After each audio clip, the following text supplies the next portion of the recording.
Encouragement over criticism. Leading and parenting with respect and equality. Dear Amelia Emberhart, it is December and the long winter lies ahead, a time for reflection and learning. I hope you are doing well. Yesterday I noticed a parent with their children. Let us kindly say the children were not at their best. The parent tried various methods to manage the situation, but there was also quite a bit of yelling, threatening, and ultimatums like eat that or no dessert. It left me wondering, would a more constructive approach have led to a better outcome and a stronger relationship? As a parent of 3, I understand it is much easier to suggest solutions than to implement them in the moment. Even the most patient among us face situations where our emotions get the better of us. So I am not preaching here, just reflecting together with you. A few days earlier, I witnessed a similar dynamic in a completely different setting, a leadership meeting at work. A high-level leader attended a sales status briefing and spent much of the time pointing out mistakes. When a sales rep had worked hard to arrange a customer visit, the leader criticized the choice of invitees. When the rep led a thoughtful discussion on sustainability, the leader immediately questioned whether the topic had been framed correctly. The result was deflating. Instead of motivating the sales rep to perform at their best, the constant criticism seemed to encourage defensiveness and avoidance of risk.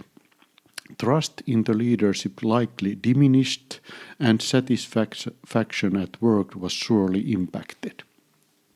As a leader myself, I understand the challenges of leading people. However, in this situation, I have less compassion than for the parent. We all need to do better with our teams. These two situations, though different, reminded me of lessons from The Courage to be Disliked by Ishiro Kishimi and Fumitake Koga. Could the same principles that help parents guide their children also help leaders inspire their teams? Lessons of punishment and encouragement. The book argues that punishment, whether through yelling, criticism, or other forms, often lead to resentment and rebellion. Instead of fostering genuine understanding or personal growth, punishment creates a focus on avoiding negative consequences. People may comply out of fear, but they miss the opportunity to internalize positive values or relation. Moreover, punishment can damage relationships. It creates an us versus them dynamic, eroding trust and mutual respect. When individuals feel adversarial toward those guiding them, genuine cooperation becomes nearly impossible.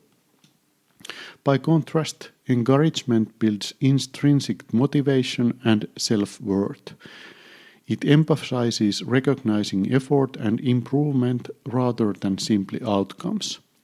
This approach fosters empowerment, helping individuals value their own progress and abilities. Encouragement is not about creating dependency on external approval, but about cultivating a sense of personal achievement and confidence.